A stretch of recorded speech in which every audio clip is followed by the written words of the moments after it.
از وقتی رفتی زندگیم تکرار غم شد، روزای هفته واسه من شبیه هم شد. با اینکه تقصیر تو بود جدایی، اما پیش همه دلم همیشه متهم شد.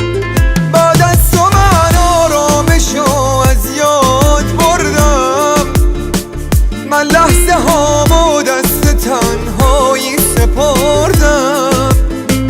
میگن فراموشش کن و با زندگی کن، اما نمیدونن که من چند سال مردم.